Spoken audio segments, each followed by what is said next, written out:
Hi there. Hope y'all are doing well.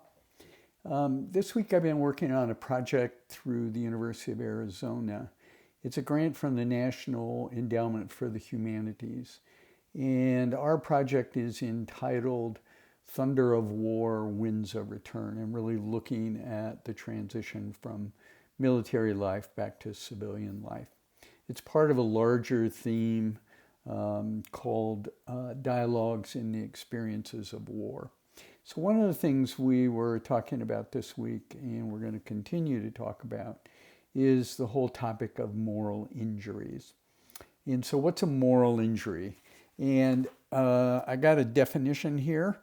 Moral injury is the damage done to one's conscience or moral compass when that person perpetuates, witnesses, or fails to prevent acts that transgress one's own moral beliefs, values, or ethical codes of conduct.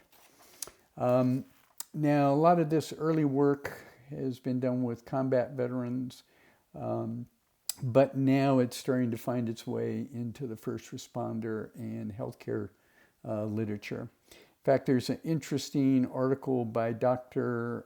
Wendy Dean and her colleagues in the journal Federal Practitioner called Reframing Clinical Distress, Moral Injury, or Burnout. And they make a pretty compelling argument that a lot of what we're calling burnout is in fact a manifestation of moral injuries. I'm sure there's not a first responder or a healthcare person out there who's not been involved in an MCI somewhere along the line where you've literally had to make life and death decisions. And the consequences of that, people say, well, they're stressed out, they have PTSD, other kinds of things.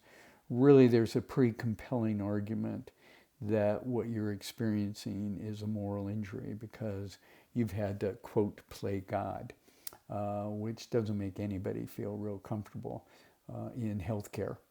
So the issue is, what do you do about it? Like most things, social support is the biggest protective factor we have. So as the COVID cases rise and y'all are getting overwhelmed with more cases and you're being pushed even beyond the limits, make sure you can give each other hugs, bump elbows, whatever way you can express your gratitude for one another.